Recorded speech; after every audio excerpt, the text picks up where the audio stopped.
Hey, top of the morning to every single one of my Amplified Unit members out there in the world today. On this early Thursday morning, by the time you guys catch this video, it'll be Thursday afternoon. But make no mistake about it, this will be a double video upload day. Because the tube doesn't like me putting AEW and NXT's review together under one video. I've had a lot of issues over the last 2 months, so unfortunately, starting today and going forward, every Thursday will be a double video upload day.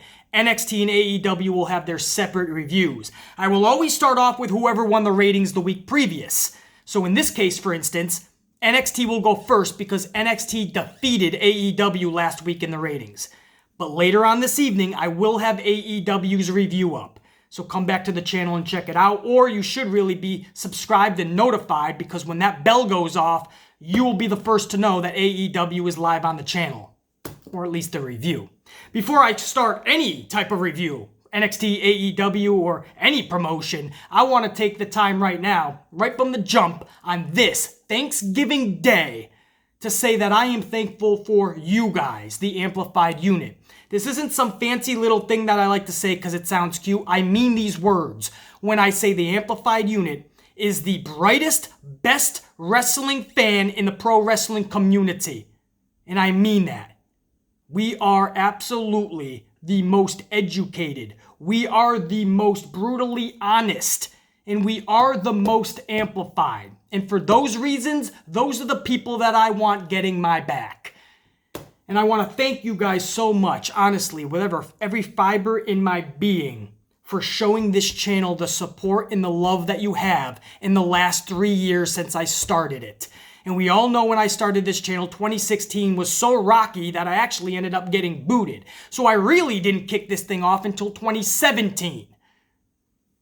So really, less than 3 years, but we did something phenomenal. We created something very special that is kind of hard to find in this community. In any community, dare I say. But we did it together because we based this channel on facts. We based this channel on knowledge. We based this channel on raising our standards. And when we do that, we create something special. And I want to thank you guys so much for every single one of you that have ever shown this channel love, either on 1 or 2 videos, or maybe every single video. For every single one of you that has ever commented on a video, 1 or 2, or maybe all of my videos. There's some of you that do that, and I can't thank you enough. For any of you guys that go over on Twitter and follow me over there, I leave a lot of pro wrestling content over on Twitter as well. Or even my Instagram that has nothing to do with pro wrestling. That's just my misadventures of everyday life. But a lot of you guys like to check up on BC and see what he's doing and what he's up to. Now, full disclosure, if you want to follow me on Instagram, that is a private account because it has nothing to do with pro wrestling.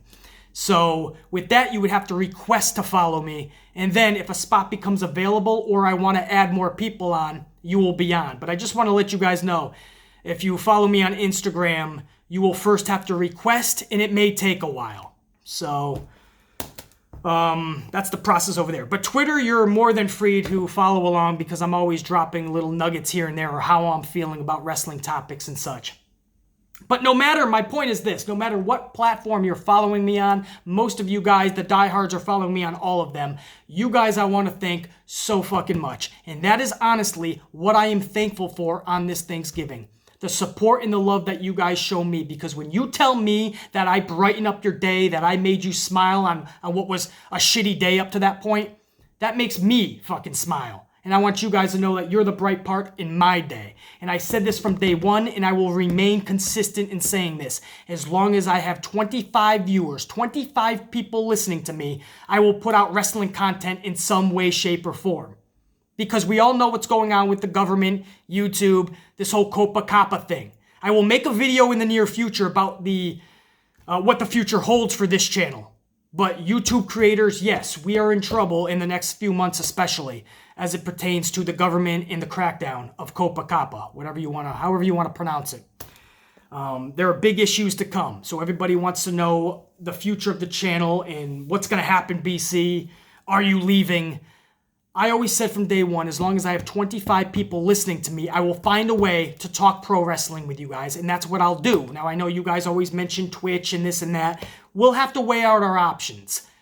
But no matter what happens in the next couple months here on YouTube with all of us creators, I will find a way to communicate with you guys as long as 25 of you at least are viewing/listening. And what we've been able to do in the last 3 years is take 25 and we've turned that into thousands. And that is fucking awesome, and that's why I'm thankful. So I never started this for money, or I never started this to try to gain a top spot in a wrestling promotion. No, I'm clearly paving my own way through the pro wrestling industry. So I don't need to. Now, yes, as time goes on, if you're successful at this, you'll grow your audience, and what you'll do is you'll actually start making money from it. You'll start building a brand. But I never started YouTube to do any of that. I never even knew that was even a possibility. I just wanted to talk pro wrestling. Over time, slowly but surely, I started to noticing that the channel was growing. I started noticing that I was making a lot more money. I started noticing that a brand was being created, something that I call the Amplified Man, which is just literally what I call myself, amped up. That's literally how I live my everyday life. These words are ever so true. Think, be, live, amplified. It became a brand. So these things happen as you grow as a channel and an entity, and that's what happened on this channel. We grew. I made more money. I created a brand. But never once, and this is what I pride myself on, never once did I ever forget who I was, where I came from, and what my main focal point from day one was, talking pro wrestling.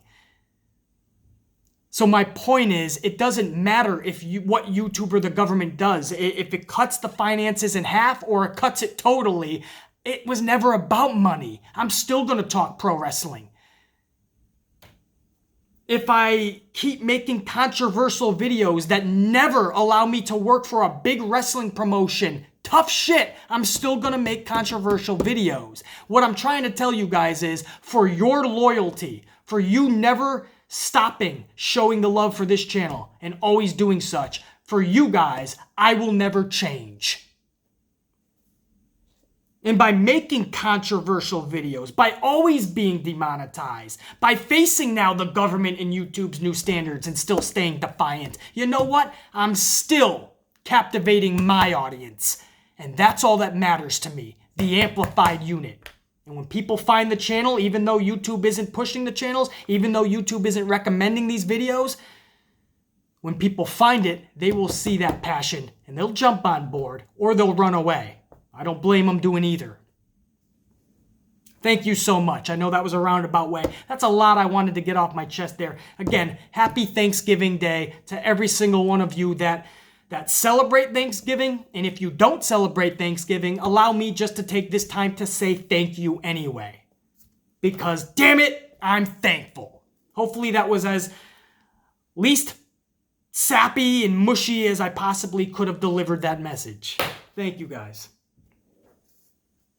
All right, so as advertised, we can now go over the NXT review for November 27, 2019. We kick the show off with the traditional post-pay-per-view video package. You gotta have one of those. This was followed by a dude, Josiah Williams. I have no idea who this guy is, nor do I care, to be honest. I know I'm gonna get BC. He's a cool dude. BC, he's this guy. BC, you may know him from here. I don't, and I don't care right now. Fuck is he doing? He's rapping the intro as the NXT superstars, the NXT roster, is basically celebrating their victory from this past weekend over Raw and SmackDown. Dominik Dijakovic, Keith Lee, Tomasso, and Matt Riddle, they're all in the ring. Everybody else is outside the ring. And I mean everybody else, I use that a little bit loosely because all but 4 individuals were out there celebrating. And that, of course, is the Undisputed Era. They would end up coming down and standing at the top of the ramp, talking a lot of trash down to the NXT roster. Adam Cole had the mic, and he's questioning what everybody's celebrating because it's the Undisputed Era that was causing all of this weekend, this week, this month, since they've arrived on the scene. It's the Undisputed Era that is NXT. So I don't know what all of you are celebrating. That's what Adam Cole's message is down to everybody down at ringside. Now, Tomasso then talks some trash back to Adam Cole. But it's Finn Balor that comes out, steps in front of the Undisputed Era, looks right at Tomasso and says, "Looks like I'm in your way now." So Ciampa just lays down a challenge to Balor for later in the night, and just like that, we got a damn good main event that is pay-per-view-esque. Balor taking on Ciampa later in the night. Now at this point, Keith Lee's patience is non-existent, and he initiates the tag title match that he and Dijakovic were supposed to have later in the night. He wants it right now. Keith Lee and Dijakovic versus tag champions Fish and O'Reilly. And that's what we end up getting. It's approved, it's okayed, or maybe the inmates are just running the asylum, who knows, but it's approved and that's going to be the first match. So already from the jump, we got a damn good main event to come, and we got a damn good tag title match to kick us off. Now before we get into that tag title match, we cut over to the commentary booth, and just like what was reported earlier in the day, especially right here on this channel, I put up a whole video about this early yesterday. And it ended up coming true, unfortunately. Mauro Ranallo was not on commentary last night. Beth Phoenix did not even try to give any BS excuse, because they saw how horribly that went down Sunday when Michael Cole tried to tell us all that Mauro Ranallo blew out his voice because he was so passionate and excited about calling the action Saturday night at TakeOver. We knew that was BS. So they did not have Beth Phoenix look like an idiot last night. Thank you. Don't insult our intelligence. Beth Phoenix literally just said these words: Mauro Ranallo is not with us this week. Don't even try to bullshit us. I liked it. What I don't like is Mauro not being on commentary. Hopefully they settle this and they get Mauro back where he belongs, because he is the best at what he does. They need to have a long talk with him and Graves together in a sit down, and then they need to have another 3-hour talk with Mauro about not letting this noise get to him. I know about the bipolar disorder, trust me, and what he's been able to do with that disorder is amazing.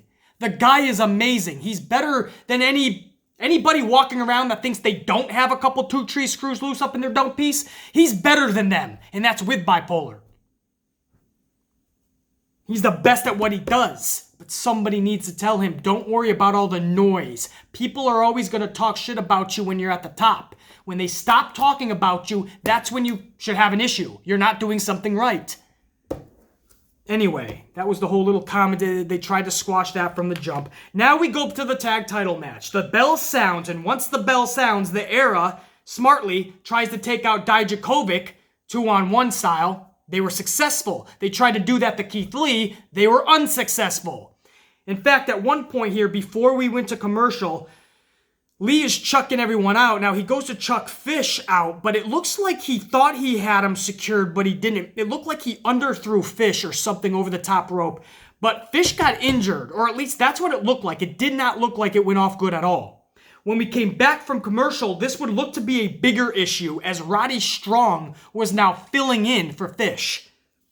So we knew something was not right. The commentary team said that William Regal has declared that the titles are still on the line. Now, on one hand, it sucks that the rules are kind of bent that way, right? The bell already sounded, Fish got injured. The match is, that's it, right? There's no reason that's it. That's a no contest or a whatever you want to judge this as. It's very rare that you see the bell sound, so the match is official. Somebody gets hurt, and then you can have somebody brand new and fresh enter the match. So on one hand, I don't like that the rules were bent, but on the other hand, I love how everyone stepped up and called a quick audible. They sacked up and they said, let's do this. Roddy, can you go? Roddy's like, put me in there. He had his boy's back. His boy went down and he had his back. I love that in real life. I especially love that in pro wrestling, obviously. Makes sense. My boy's down. If the titles are still on the line, I would like to defend my unit's honor. So they put in Roddy. I love the fact that Triple H made that audible, and that Roddy was up for it, and everybody came together. They fit into the storyline that William Regal said the tag titles are still on the line. Everybody didn't panic. They delivered still. They called an audible, and it was successful, I felt, because this match was damn good. So I love that. What I also liked here is the fact that Lee and Dijakovic played off and sustained the tension that they've built up together over the last several months. They had some good matches together, and their egos were at an all-time high. To act like it never happened would be ridiculous. You can't just have two people have all these matches together in this huge feud, and their egos at an all-time high within one another, one-upsmanship every day, that they're in the ring together and just in a storyline together, and then all of a sudden, they're a tag team. Right? The main roster tried to do that with Becky and Charlotte, and it was foolish. It was laughable. If it wasn't so miserable, I'd be laughing. But they do that all the time. So it's good to see that they were still trying to play the game of one-upsmanship at times in this match.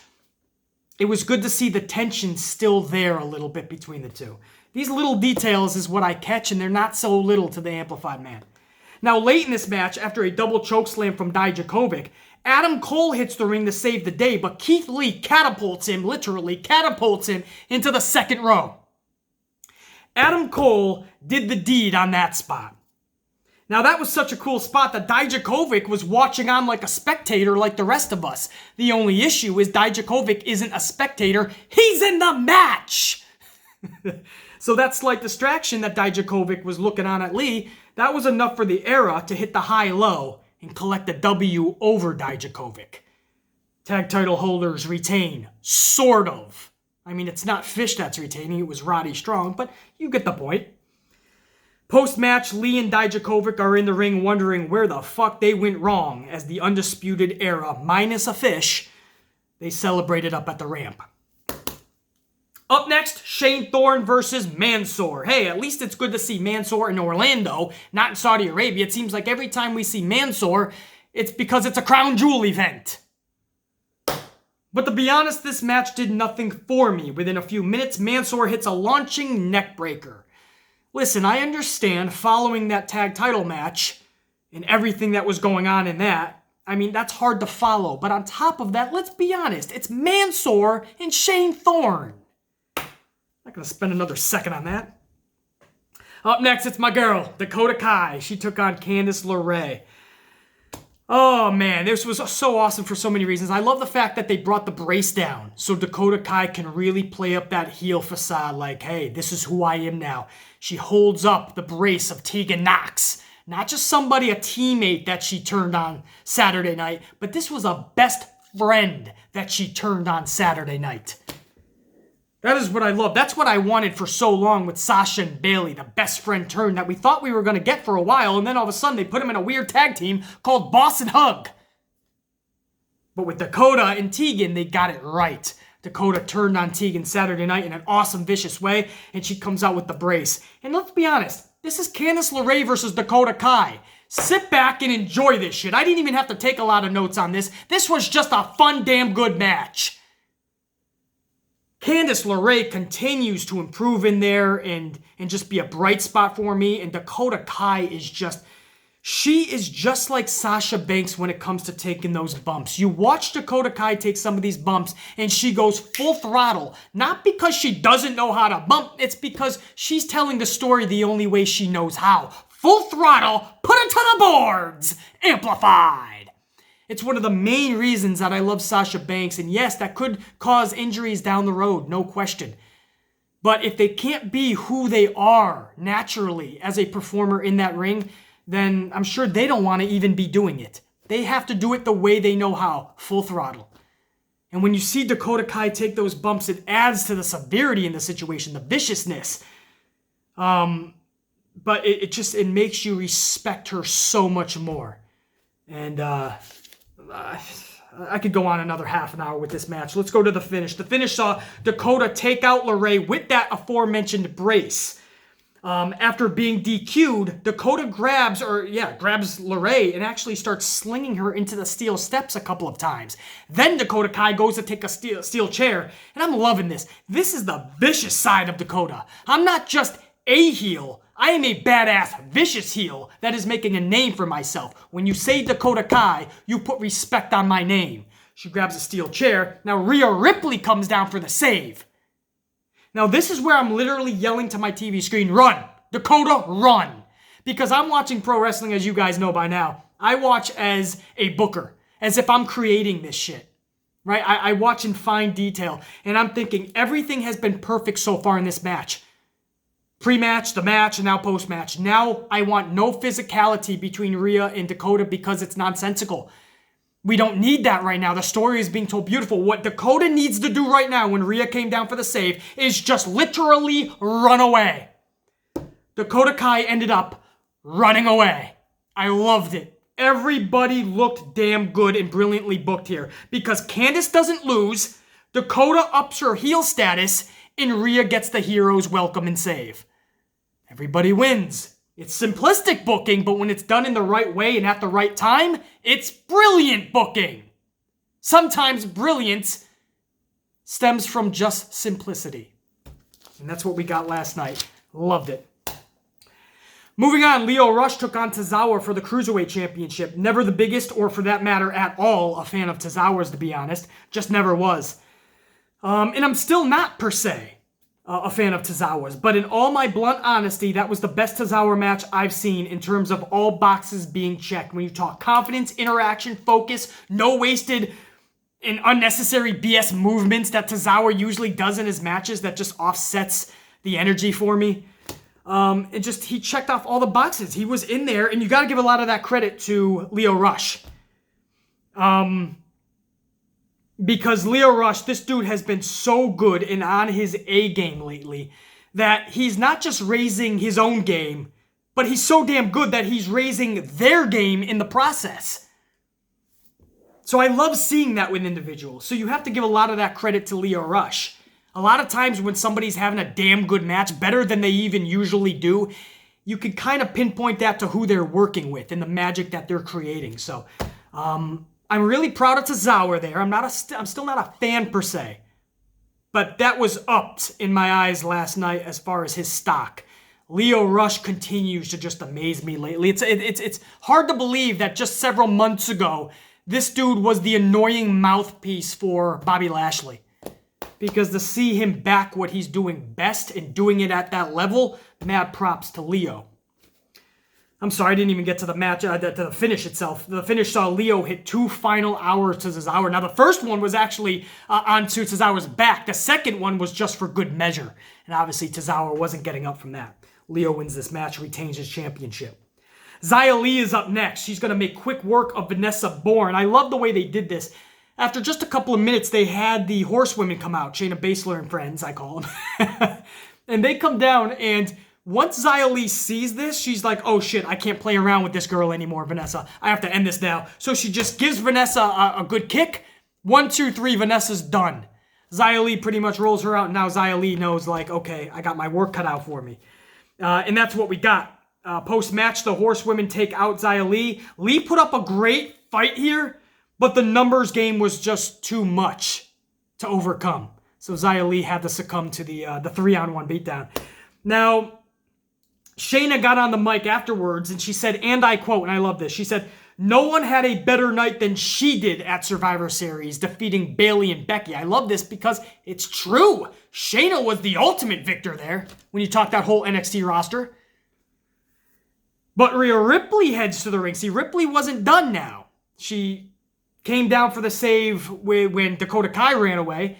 Rhea Ripley wasn't done kind of righting the wrongs from this weekend.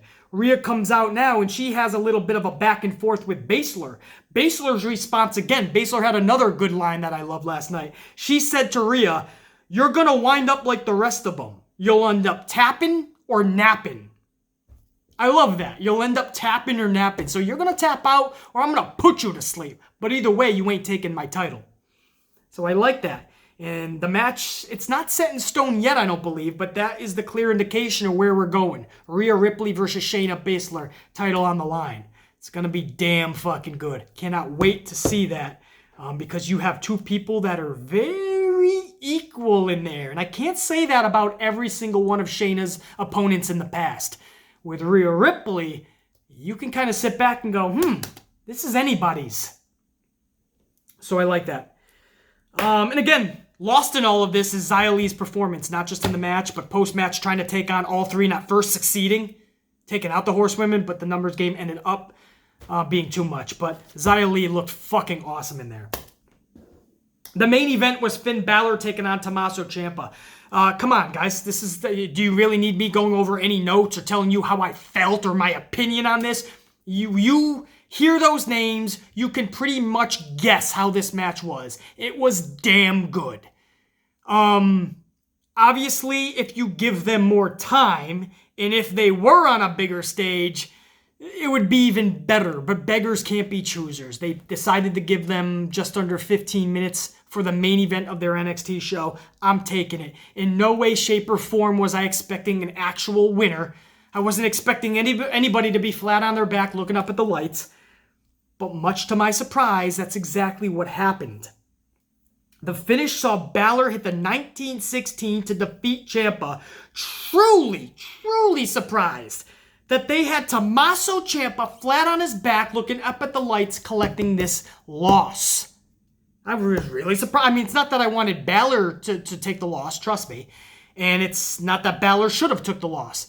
But I'm also looking at the week that Tomasso had, and I'm looking at the stock that Tomasso has been elevating to every week since he's been back.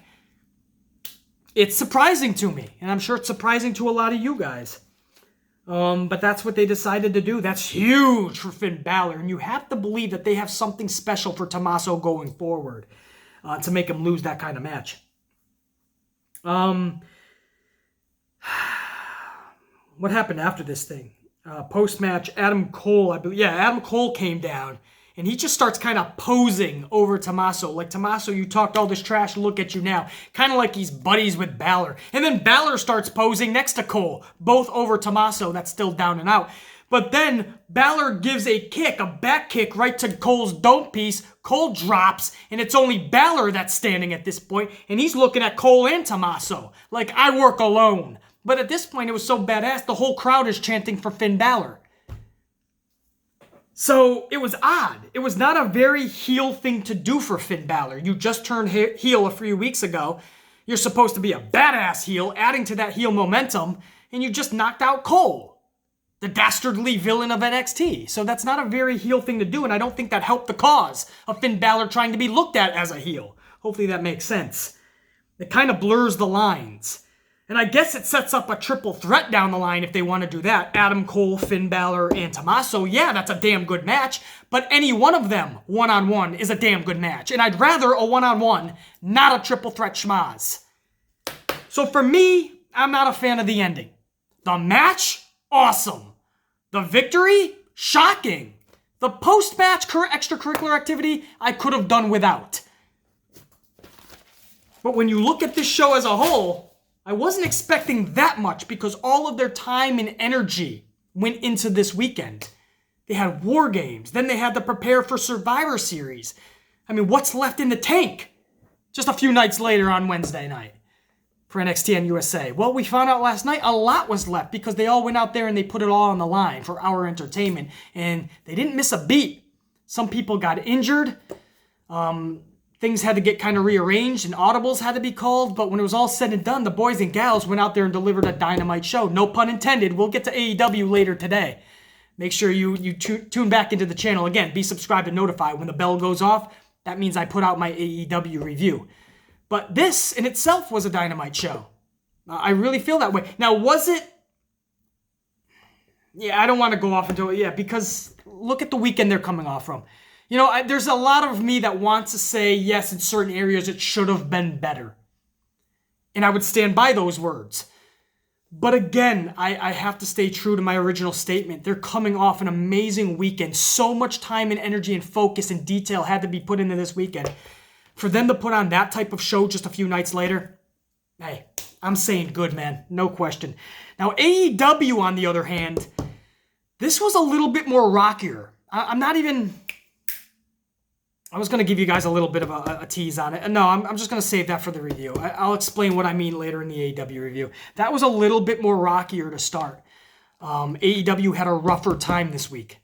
I still expect AEW to win the ratings. I'll be shocked if they don't. Because everybody knows that the infusion of the main roster really catapulted NXT. I still don't think that's an excuse, by the way. A win is a win. But we all know that that helped catapult them. Now that you didn't have that this week, I do expect AEW, not by a lot per se, but I do expect them to win in the ratings. I'd be really shocked if they did not. And maybe I shouldn't be too shocked because this week's AEW show, I'll save it for the review. That's all I'll say. NXT, for what they just did, I can speak, for what they just did this past weekend to put on that type of show, kudos, man. That was awesome. For our entertainment, I say thank you on behalf of all of my Amplified unit. Now, I do want them to up their game next Wednesday, though. All right? I mean, that was good for what it was and what they just came off of. Next week, we really need to kick shit into high gear, though. NXT knows what I'm talking about.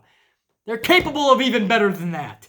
But that was the show, guys, and that was the review. Hopefully you guys enjoyed. Again, happy Thanksgiving to every single one of you. If you do not tune into my AEW review show later on this evening, or maybe you're going to catch it tomorrow or later this week, then I will say I hope you enjoy the rest of your Thursday. And if you're celebrating Thanksgiving, have a great time with family and friends, or if you just want to kind of chill and hang low by yourself, enjoy your day, man. You know, enjoy your day to just relax and be thankful for something. Nice warm hoodies or fucking family, friends. The Amplified Man's reviews. Be thankful for something like I am. I'm thankful for every single one of you. For now, until later on this evening for the AEW review, the Amplified Man. Ow. Check you later.